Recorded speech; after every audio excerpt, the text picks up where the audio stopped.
Welcome to the Contrarians, and tonight we are having a Dark Horse album episode. The victim, Queen, the game from 1980. Yep, the panel's here. We're ready. Let's do it.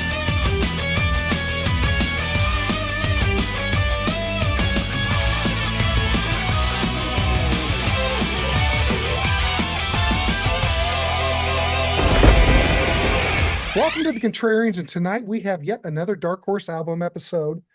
This one's a little bit different. We are looking at the Queen album, The Game from 1980, but it's a little bit different because we're looking at defending this album. Some of us on the panel, not big fans, some on the panel, big fans. So we're kind of look at this record and see how it plays out in the end.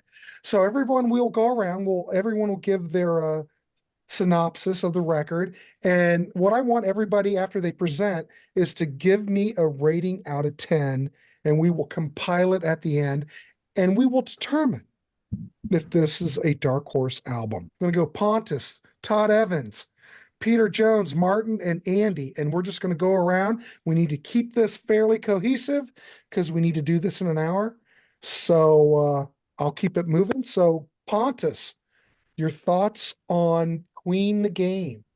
Are you defending it? Yeah, We will soon find out.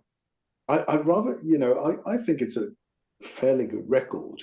I remember seeing this in the racks when I was around 80, because it looked good. It has a silver foil thing, and it catches your eye. Looking at it, they actually milked the album for singles. I think there was 4 singles out of it. There it is. And I think this band wants to. This is the beginning of a new decade, and they just had released a live Killers album, right? So they had that great live album out of the way. So now it's a new start. They go to Munich. They have a new engineer producer called Mac. I think it's Reinhold Mac or something like that, isn't his full name? I think it was Musicland Studios in Munich, actually. They went. But it's a funny one because it's very much split in the middle, and it's very much a straight rock record in one sense. And in the other, it's very much back to basics. Crazy Little Thing Called Love harks back to the 50s. You have a dance track on here, which became a huge hit, Another One Bites Dust. You have a rocker like Dragon Attack, which I love a lot. I love that riff. I love the way the drums sounds. I love the ensemble playing. You have really weird stuff like Don't Try Suicide, which is, you can like what the idea is to encourage people to take care of themselves, but it's a very strange song. And then you have a beautiful ballad like Save Me. So the record is all over the place, and Queen has always been all over the place up to this point. But I do think they really wanted to keep it a bit narrow here, so that they could actually be the pop band that they wanted to be, and they wanted to reach a mainstream act for the 80s. And I think that was the idea. And sometimes it works and sometimes it isn't. Some songs are very, very sort of, you can't really remember them. And some of them are, Playing the Game is just fantastic. And Save Me is fantastic. And so it's a bit of a mixed bag, but it's a good bag still. Nice. So what would you rate it out of 10, Pontus? I would go for a 7. All right. I'll go with that. Good enough for me. Thank you, Pontus. Let's throw it over to Todd Evans. Todd, what's your thoughts? Okay. I think that there are some really spectacular things about this album. Some things I don't like so much, but since this is in defense of the game, I will start out by being positive. And that is that I think I'm going to go song by song, but I'm going to try to keep it moving. Okay. I think I think Play the Game is a really outstanding track. And I mean, it's notorious for being the first song where Queen actually put in the liner notes. Queen used a synthesizer on this. I think a lot of people misunderstand that. I don't think it was that Queen wanted people to know that they didn't use them. I think they wanted people to know that Brian May makes all that noise. So so I think it really works for the song. It's tastefully done. It's only at the beginning and one part in the middle. And I mean, melodically, it's just really, really good. I mean, after Hot Space, it kind of gives you classic Queen right off the bat. And I mean, it's got that the thing I always listen for on a Queen album is Roger Taylor choking off that hi-hat. I just love that. And it gives you that. And then you move into Dragon Attack, which I think is one of the best recorded rock songs of all time. I think the way it sounds is just spectacular. I can listen to it over and over and over again on 10 or 11, and I never get tired of hearing the way it sounds. I think Reinhold Mack can be credited for that because he's a guy that really knows big drums. I mean, I think that Billy Squier was successful because of his drum sound. So, I think Dragon Attack is the best of the best. I would put it, it's probably a top 5 Queen song for me. And then you've got that fantastic transition into Another One Bites the Dust, which I think is just legendary. It's one of Queen's finest moments. The timing of the transition between those two tracks is amazing to me. And it's got a great, 1, 2, 3. It hits you with 3 great tracks right from the beginning. Need Your Lovin' Tonight. I don't want to pick on John Deacon. It's not one of his best songs, but there really isn't anything wrong with it. And then Crazy Little Thing Called Love, I've always had trouble placing it on this album because I had the single. I don't know how long the single was out in the UK before the game came out, but I had the 45. I got it at a record store in Atlanta, and I had it for a while. So I always felt like I'd already heard it before, kind of like Hot Space and Under Pressure. It feels disjointed from the album a little bit. Side 2, I think things go a little wrong. Not spectacularly wrong, but just there are some things that I'm not crazy about. I don't think Rocket Prime Jive is one of Taylor's best songs. When it starts out and he starts with do you think they like to rock in space? Well, I don't know. I'm kind of like, yeah, I'm not really crazy about that. I've heard people say that they don't like the synth in it. I think the little synth stabs are not its biggest problem. And then you've got Don't Try Suicide, and I really do believe that Freddie's heart is in the right place, but the way he approaches this topic is really, really awkward. And it's cringy to me to listen to. And I don't really like that word, but it's the best one I can think of to describe it. And it picks up a little bit with Sail Away, Sweet Sister. I think that's a good Brian May song. I always look forward to the songs that Brian May sings. Yeah.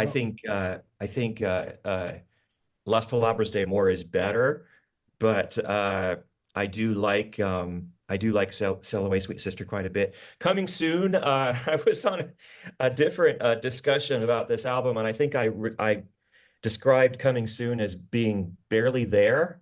I don't think it's fully I don't think it's fully fleshed out. And it's kind of effective as a bridge between Sail Away, Sweet Sister and Save Me, so you don't have 2 ballads back to back. But I don't think that this record is Roger Taylor's finest moment, especially after coming off of the song More of That Jazz, which I think is out of this world good. Yeah. And then Save Me is great. Save Me is not quite as good as Play the Game, I don't think, but it save the side 2 of the album? I'm not sure it does, but it's a strong song, and it wasn't a big single here, but I think in other parts of the world it was a really big single. So I kind of have mixed feelings about the album. I will come right out and say that I don't like the design of it. I don't think that after the great things that they did with design and themes for their albums, that this is up to their level. I don't like the font. I don't like the fact that it's just named after one of the songs. I don't like the fact that this is the picture that was on the Crazy Little Thing Called Love single, which had already been out. So that's one of the things I think it has going against it is the Queen albums always had this great thematic thing going on with the artwork, and I don't think the game really has it. But I'm going to give this record a 7. Okay, 2 sevens, ladies and gentlemen. Todd, I have a quick question because you were Yes. involved on the show that we did about sequencing. Do you Yeah. think, I think the sequencing on this record's a bit, I think it needs work. Do you think if this would have been better sequenced, that this record might have fared better to you? Or do I'm you tempted think to this, say okay. yes, but Okay. when I look at it, I'm not sure that it could have been any better. Yeah. I mean, I'm not really sure that they tend to put weird Roger Taylor songs as the first song on side 2. So Rocket Prime Jive seems like it belongs there. Yeah. And you know, maybe. I think the 1, 2, 3 punch of the first 3 tracks is right. Yeah, I agree with that. I kind of disagree. To me, the only 2 problems are Crazy Little Thing Called Love isn't a side closer, and Play the Game I don't think is a side opener. It's just too grand. I agree with those that. are my only 2 complaints. I actually agree What with would that. you have led the album off with, Martin? Just curious. Dragon Attack or Another One Bites the Dust or Rocket. Rocket's great to open. I think one of those ones. Crazy Little Thing Called Love sounds like a track 2 to me. Yeah, the sequencing on this record's a bit odd. I agree. Yeah, that's pretty good, actually. Yeah. I like that. All right, so ladies, I'm gonna change my go answer. ahead. What, Pontus? What? Do you think that they thought that those, because it feels like they actually went for the strongest songs on side 1, that they felt that was what they had, so we better do that because then we have the strongest material up front. Yeah, but then it weighs the front ends all, it makes it off balance. I don't know. I think if Rocket was really showcased on this album as track 1 and lead single, I think they could have made a huge song out of that. Yeah, maybe so. I don't know. All right. I was just throwing that out there. I was just curious. So, all right. All right. Let's throw it over to Peter Jones. Peter Jones, welcome to the show. What's your thoughts on the game? Nice to see everybody. I intentionally stayed out of that little exchange because I have points that I will make exactly as we go here. Excellent. There are definitely changes going on here. It's a new decade. We have a new producer. And I put down Freddie cuts his hair. Freddie grows a mustache. John cuts his hair. Roger cuts his hair. Brian May does not cut his hair. We've got some things going on here. And let's also look at it from a writing standpoint. This is about as equitable as it gets. 3 tracks for Freddie, 3 for Brian, 2 for John, and 2 for Roger. That's about as equal as it gets. Certainly compared to the earlier albums, that was definitely not the case. Let's talk about the production for a second, because I always like to listen to the sonics and how that relates to the songs itself. This is a tighter mix to me. It's a little drier. There's not very much ambience to it, which does several things. One, it tightens up the drums and the bass low end for a dance kind of material. That's really advantageous because, I think Roger's drums are more focused. He plays a lot less on this than he does on previous records. Very few Roger big drum fills in here. And other than his little foray in Dragon Attack, there's really not much else out there that you would go, oh, there's the Roger Taylor fills. It's all pocket. It's all groove. I also suggest that this is the album that contains the least amount of Brian. Certainly electric and heavy Brian. That oversaturated tone that he was very famous for doesn't show up here very often. And when it does, it's a very short snippet within a song, and then it's instantly back to the more stripped down, a lot of piano, a lot of with bass and drums on this, and then guitars may come in either at the end part of a verse or into a chorus. John's playing is outstanding. Everybody's musicianship is great. The vocals sound amazing. And so from that standpoint, I think it's really successful. When I think of Play the Game, I think it's absolutely the wrong opener. It just does not feel right. They had a history of having big kind of bombastic over the top openers. Previous album, you can say, well, that certainly wasn't very dramatic. It was hand claps and foot stomps with an a cappella singer, but it kind of got heavier towards the end. And We Will Rock You Live was manifested into a much more aggressive up-tempo song that they would use to open their sets with. So that one became a much heavier, more louder and stronger up-tempo song. So I don't think it really works there. When you hear the synths come in, we can talk chicken and egg, and obviously some come before others, but you'll get the earworm. Go and listen to the beginning of Too Much Time on My Hands by Styx, because I played them both at the same time and I couldn't hear the difference. So that's great. They are right on. But it's a strong song. Freddie's vocals are very prominent. His voice is in tremendous shape. And he really is enjoyable to hear from that aspect. The band punches are nice. And then you got your sweeping synths and everything in there. Again, I'm not really sure, if they're going to say, well, we don't use synths. So what do? You use them right on the very first track and go, okay, yeah, I guess, yeah, we are using them. So, okay. Dragon Attack is I think it's the heaviest riff on the album. I think it's got a great feel to it.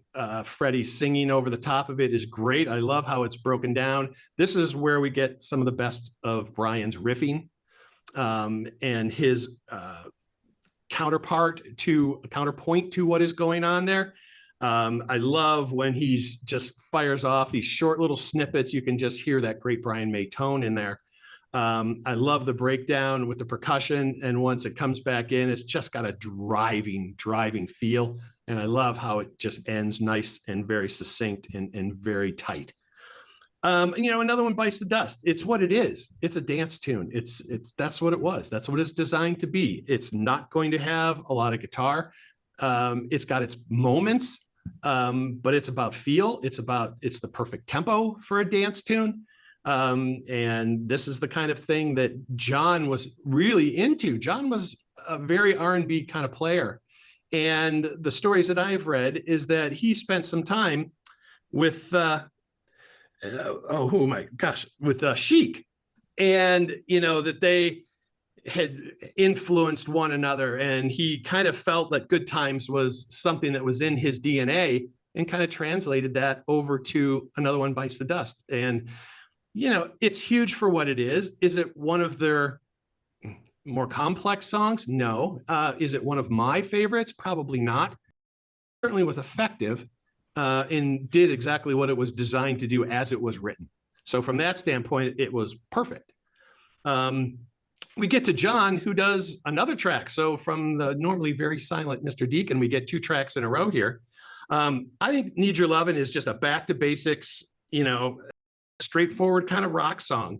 Like you mentioned, Todd, even on the very first track and the slower portions of the game, that opening of the hi-hat on the backbeat is just so him. It is just so perfectly recognizable, and it is just really a calling card for a drummer that it's very difficult for drummers to stand out and be unique. But you never mistake that for anybody else. It's always Roger. Strong solo. I think it's kind of a safe track, but it's well crafted. Pardon me. Crazy Little Thing Called Love is what it is. And Pontus had mentioned it. They had always thrown in medleys and homages to, Elvis and Little Richard and things like that in their live shows as early as they were performing live. So this is not unusual for them to embrace this style, I don't think. And I think it's just got a nice kind of feel. Again, very reserved from an instrumental standpoint. Roger Taylor is just way in the back, just playing foundational and doing exactly what the song needs. So it's less grandiose than previous albums. And then what this does is it goes through a side that we've already mentioned, that there's a highlight here. I do think it is a tale of two sides. Side one is substantially stronger than the second. As we get to the second side, and I'm going to, when Rocket Prime Jive, Martin, I would say this would be it would be a perfect opener if Freddie sang the lead vocal, because they're not going to start the album with Roger singing lead.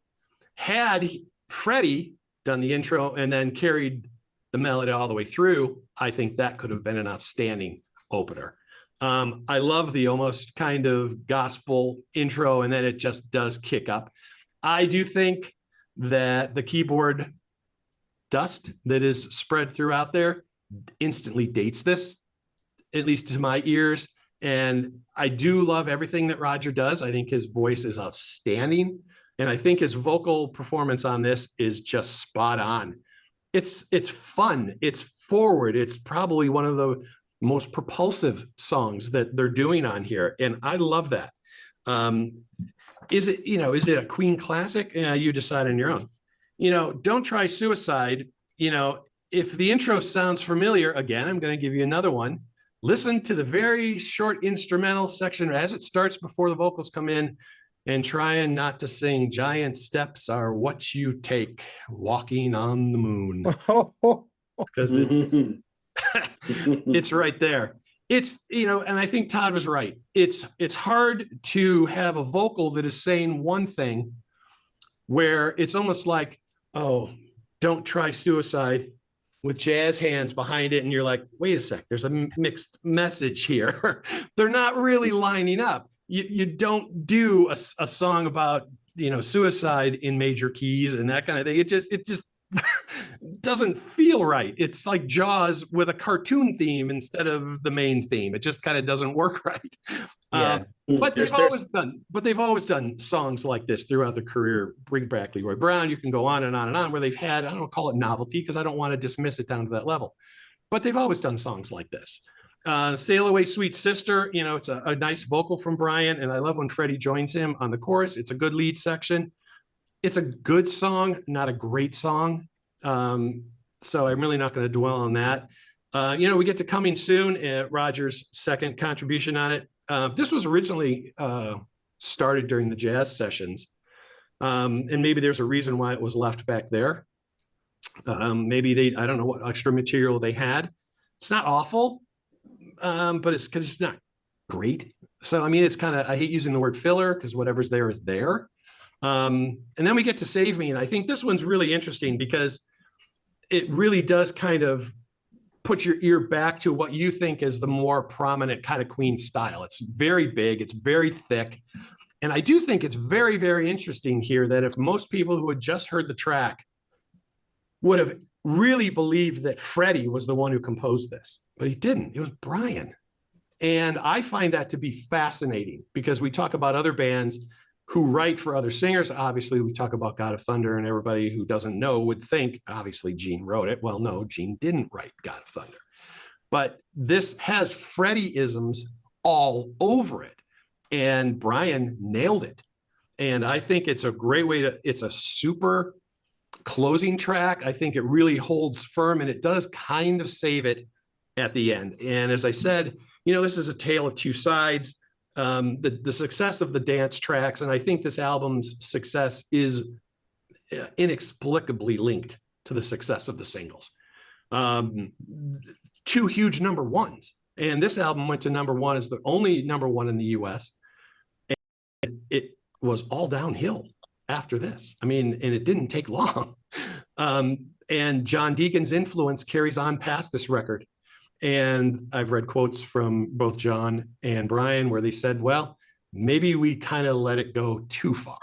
And there was a little bit too much. And Hot Space is one of those records that here in the US is very divisive because it just takes those particular dance elements and kind of ramps them up a notch.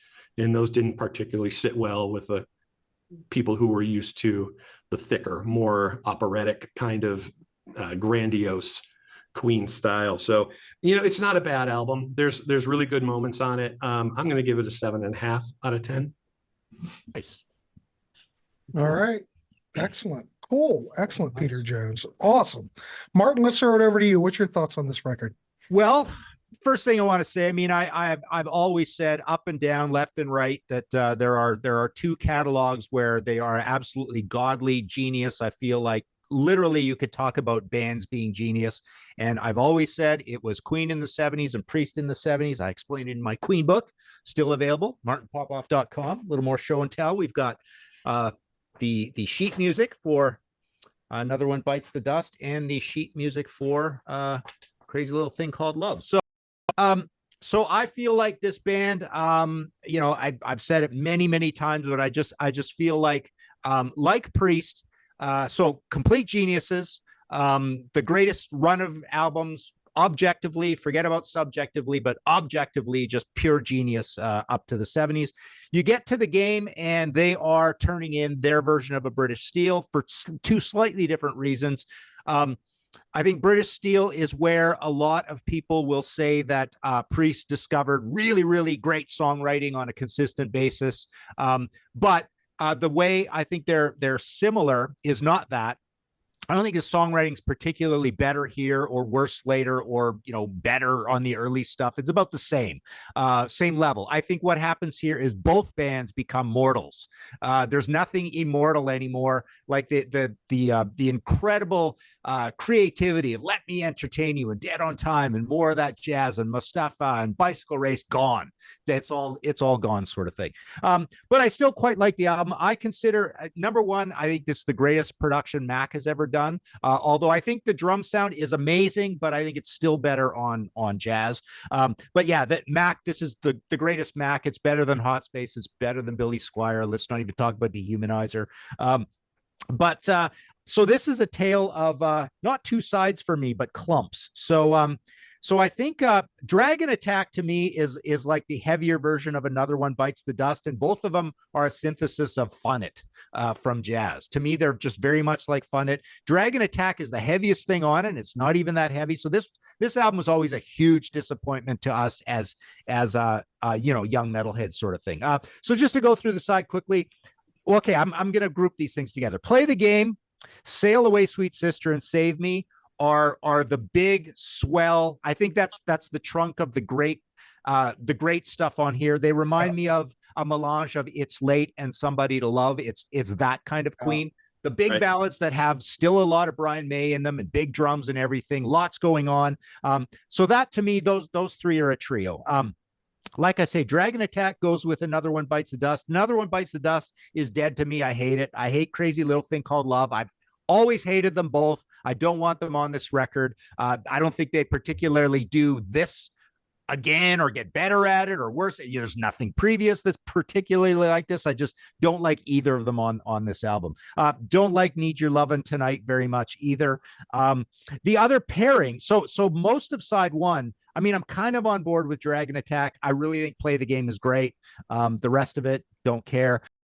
The other interesting pairing here is Rocket and Coming Soon, where I think you've got the new wave queen. You've got and they're successful at it. I think this is a direction they could have gone in, yet they didn't. This kind of new wavy, guitar-y, almost like Midwest rock, American new wave, where there's still guitar and drums and stuff. I do like the little synth stabs in there. But Rocket, what I like about Rocket is it's a great experiment in rockabilly, and Crazy Little Thing Called Love is just dull. It's boring. It's just straight, pure rockabilly, nothing much to it creatively. But Coming Soon is kind of like a little bit of a, it's an exercise in new wave with a little bit of Beatles to it, which is kind of cool. And then I think Sail Away, Sweet Sister is also, the track just before it has got a little Beatles in it as well, a little bit of Paul McCartney. So yeah, those are the way things kind of line up for me. I'm on board with the three big old school Queen ballads on here. And I think the new wave direction was done pretty cool. And I like Dragon Attack, and that's kind of about it. Don't have too much more to say. Like I say, I just think this is the start of Queen being just another really good band. They're no longer like gods. They've just stopped doing anything super interesting. Like Peter, I was driving around today and I happened to, do I have the game here? I could do some homework in the car. No, I didn't, but I had jazz, right? And I'm playing that, and the drum sounds on that are unbelievable, off the hook, right? It's almost like he's got his toms laid out. Some of them are mic'd way higher than others, so he's going down a thing, and all of a sudden toms leap out at you. The heavy songs on there, everything's recorded super quiet, but again, you hear You hear just weird little things start. It's a production tour de force. There's so many interesting, cool things all over jazz production wise. It's my favorite Queen album, right? And so here it's basically, to me, this is the best album of all of the ones going forward, Innuendo included, the works included. I don't care. I think this is the best one, but they've really turned that corner. To me, this is a little bit more like News of the World, actually, than it is jazz even. But I think they've turned a corner and they've just kind of gotten to be, we're kind of a cool band. I'm going to give this a 7. All right, cool. Wow, that was a great review. I agree with a lot what you're saying, Martin. Holy crap. All right, Andee, welcome to the show. What's your Thanks. thoughts? Well, Queen the Game. I got my CD, I got my vinyl. This was my first album that I ever owned. This was my gateway to all of rock and roll. And the way I got into Queen was so weird. I was at a pep rally in 7th grade, and there was a band just playing cover tunes. And I have no idea what they played except for this one song that just stopped me dead in my seat. And I asked my friend next to me, I was like, what is this song? And he goes, it's Queen. It's Another One Bites the Dust. And I went home that day just a completely different person for the rest of my life. I was obsessed with that song. I got a copy of the song. I got the album. And to me, it was just like Narnia. Like I just walked through a door into a magical world. So no one will ever be able to talk me down from how much I love this album. But, you know, I am a massive Queen fan and I know the other albums, and I do have a little bit more perspective on what this band has been capable of over the years. And so I'm going to try to subtract my emotional attachment to this album. I mean, you guys are talking about sequencing and stuff. To me, this was just a perfect creation. Like I wouldn't have been able to even think of something like sequencing. I never listened to any albums before. I'm like 12 years old, right? So, but you guys make some good points about that. The interesting thing about this kind of this 50s motif is it actually is kind of a throwback to early rock and roll. I mean, you know, I think Need Your Loving Tonight and Crazy Little Thing and Prime Jive and what's the other one? Don't Try Suicide are all pretty back to basics rock and roll. But they also have this kind of little flirtation with new wave, as you said, Martin. The synths, I think, are reasonably peppered in. The synths give a little bit of modernity to this album. That's kind of a little bit retro in other ways. To me, all the singles on this album are absolutely spectacular songs. I think Play the Game is a song that I would play for somebody that's never heard Queen before. It's got everything that's beautiful about this band. You know, it is sort of piano based, but when the guitar comes in, look out. It's going to take your head off. It's so heavy and it's so majestic. You know, as you said, Peter, Freddie's voice is just absolutely immaculate on this song. Just the sensitivity, it's so romantic, it's so emotional. The bridge is gorgeous. Another One Bites the Dust to me is an absolutely unique slice of audio. You can talk about how it's like chic and everything, but what is going on in that middle section is this weird sound design. It's bizarre. It's fucking weird. It's like, what are those sounds even? I don't even know what they are. All these, you know, I don't know if it's like, you know, the Eventide harmonizer or if they're doing stuff with synths, but to me, it's just such a shockingly audacious track. And Freddie's vocal is just out for blood. It's just a stunning performance. That song will never get old to me. And in many ways, that's always going to be my favorite song of all time. Crazy Little Thing Called Love. It is a throwback, but it's like with everything that Queen tried up until this point, when they put their heads down and commit to the idea, they own it. they do it with the utmost authenticity. I mean, you listen to the backing vocals in this song. If you're tired of hearing the song, just listen to it and focus on the backing vocals. It is absolutely authentic, sort of 50s doo-wop, barbershop kind of harmonization. They don't have another song where they did that, at least not previously. So when you think about like how Freddie orchestrated his vocals in Bohemian Rhapsody and Somebody to Love, and it's all different disciplines. It's like different languages of singing, and he crushes it. And his little, you know, Elvis hiccups and things, he only does it right here in this song. It's just amazing to me that he could sing so accurately in a style. Save Me is one of the great Queen ballads. A couple weeks ago, I went with some buddies to see Queen, what's it called? Queen Rock Montreal or whatever, and it's on this tour. Saw it in IMAX. Yeah. When Brian goes into that second guitar solo in Save Me, like I almost started crying. It is just screaming with pathos. I mean, this guy was like, you know, clearly heartbroken when he wrote this song, and that guitar solo, it just says everything. He let Freddie sing the tune, but wow, what he says in that guitar solo is sublime. When we get into the non-hit single tunes, I'm not going to say anything about Don't Try Suicide. I agree with everything that's already been said about that. It's not a good song. Prime Jive is fun. I like Coming Soon. I always liked it. It's a really breezy, effervescent kind of, it just feels like a song. It feels like the right song for Queen to put on an album in 1980. It's just kind of fun. The whole album has a breeziness to it, and as well recorded as it is, it never sounds too fussed over. They let things be spare, which is nice. I feel that way about Need Your Loving Tonight, which again is just sort of it's a nice breezy back to basics rocker. To me, it's utterly memorable and melodic, and you know, I mean, John Deacon, he already had his glory on this record. He had another one, Bites the Dust, so he's allowed to have a sort of more perfunctory song. And Dragon Attack to me is just absolutely vicious.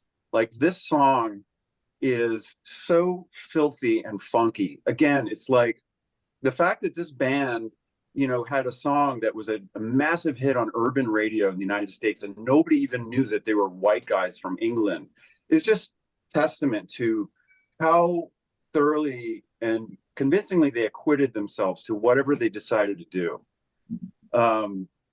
You know, I think Dragon Attack is just like, it's sort of like, it's such a strange, I feel like this album, you know, in some of these tunes, I feel like Mac was just having them record vamps, and he was stitching together loops of the vamps.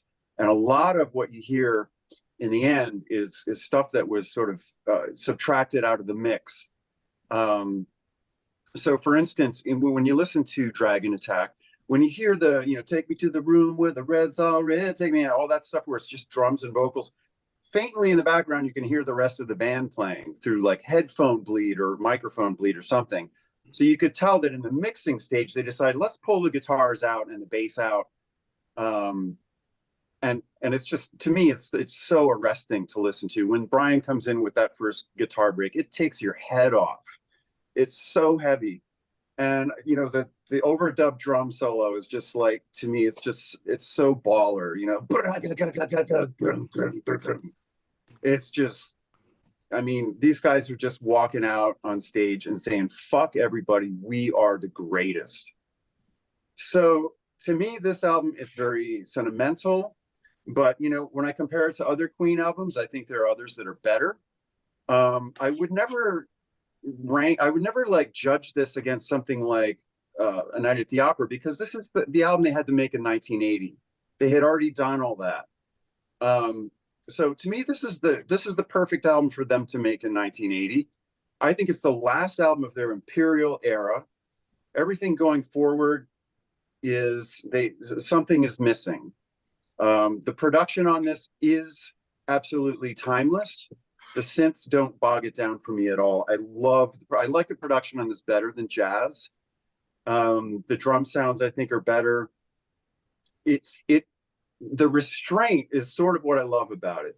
This is a band that threw everything in, including the kitchen sink, and how restrained they play on this album to get a song like Another One Bites the Dust or Dragon Attack is, to me, it just speaks volumes to their commitment to just making the greatest individual audio event possible without worrying about how it relates to the rest of their catalog. They just focus on the task at hand, and it never feels cynical. It always feels like it's coming from a place of enthusiasm and real love. And so I'm giving it a 9 because of the only thing that's keeping it down is Don't Try Suicide. But the other songs to me I would give that, if there's 10 songs, right? So, but I would give Play the Game and Save Me and Another One Bites the Dust, and I would give them 3 stars each. So even though I don't think that Prime Drive is absolutely amazing, and I don't think that Need Your Loving Tonight is absolutely amazing, I do like them, but the amazingness of the pillar songs in this album are just more than enough to make up for it. So 9 out of 10 for me. Awesome. Cool. Good Can I job, throw Andy. something in real quick here? Go ahead. Andee, you nailed a couple things, and I want to tie the 2 tracks together specifically. If we're talking about Dragon Attack and Another One Bites the Dust, while they will seem in different camps as far as heaviness and structure, one of the things that Queen is so great at, and I know that you respect as a brilliant musician yourself, is that one of the hardest things for a band to do is to groove while playing heavily syncopated. And when you are playing all of these offbeat feels, even though Another One Bites the Dust, do do do. What's the other part? Do do do do do do do do do do do do, and it sits in this perfect pocket. That is so easy to let get away. It doesn't feel right. So you have this, and you get to those sections. What is John doing? He's doing walking octaves. Da, da, all dance elements. It's straight out of late 70s disco, and it fits perfectly and makes that feel as good as it does, which everybody who enjoyed the track relates to. And that Dragon Attack has the same thing, syncopation all through that. And I think that's what really ties it together. And that's a huge skill for them as an ensemble, and they were really good at it. Absolutely. I wanted to mention one thing I forgot. I didn't say anything about Don't Try Suicide. To me, that song is the most hot space song on here. It's not dancey except for the West Side Story feel of it, but it's the sparsest thing on here. It can be very, very sparse. And I think that's one thing, Hot Space gets framed as a dance album, but it's also incredibly sparse, right? So yeah, I mean, I agree with everything you guys say on it, and it's one of these that I totally don't like on it as well. Yeah. Hey, Grant, I wanted to correct a misstatement that I said. Go ahead. I said something about how Play the Game hits you with classic Queen when it's not how the previous album started. I think I said Hot Space, but I meant jazz. I meant Mustafa. I think Mustafa is brilliant, but I do too. Didn't like it. So that's kind of what I was referring to. I think I made that mistake. Well, that's nothing. Wait till I start talking.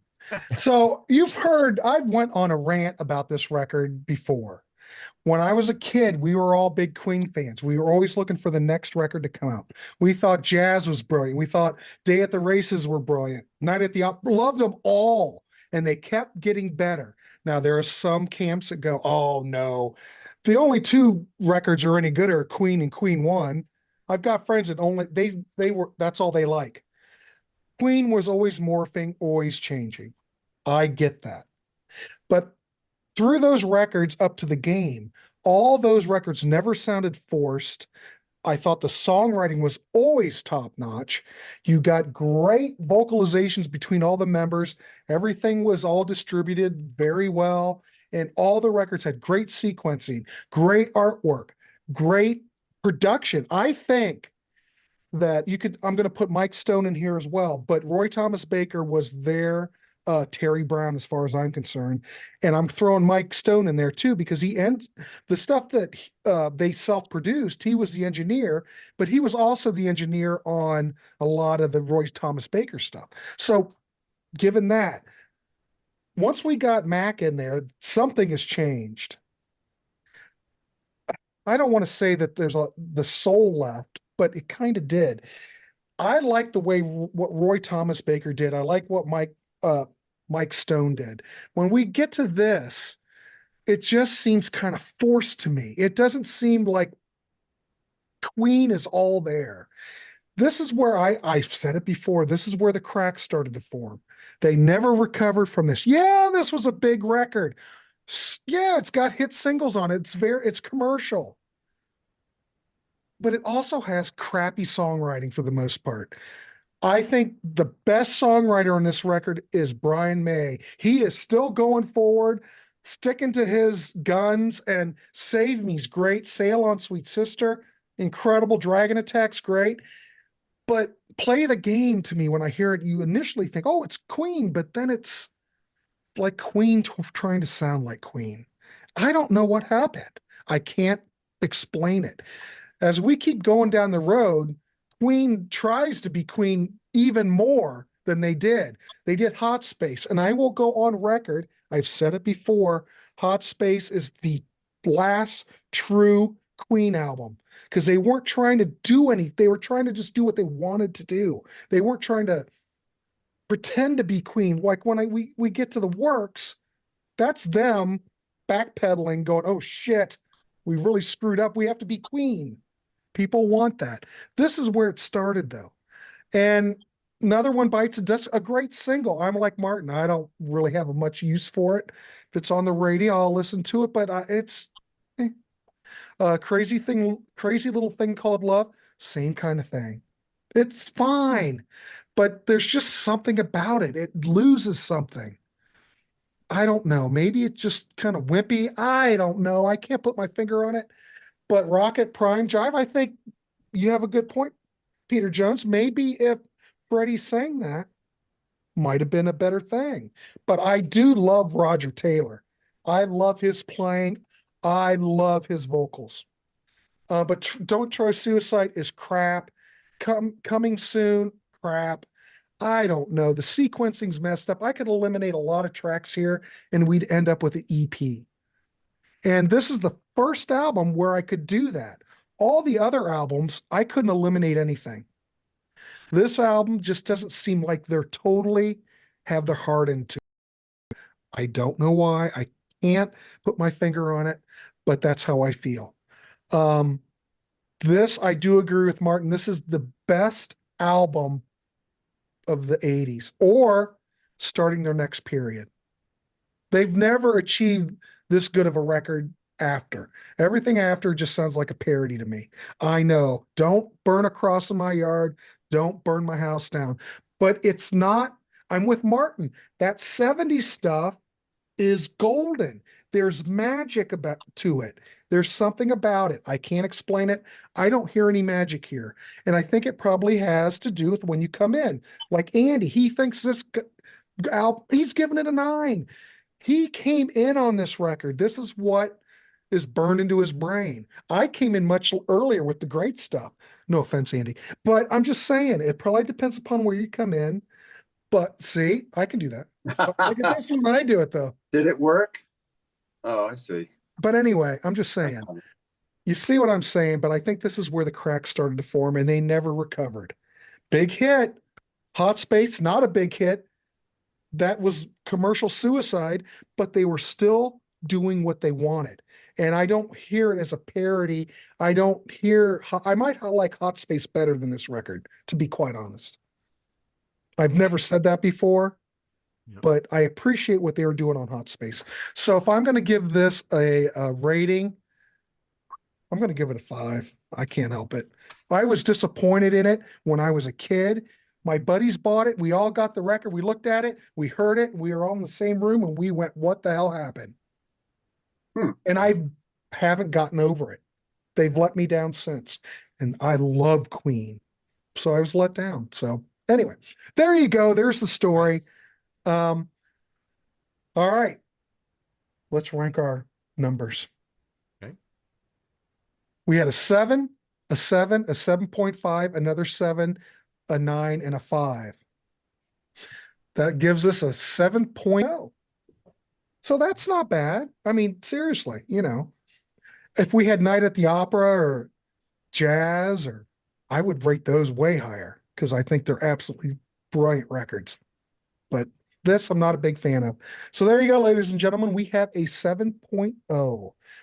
And please leave a comment below. We want to hear what your thoughts are on Queen the Game. We want to hear from you. So am I wrong?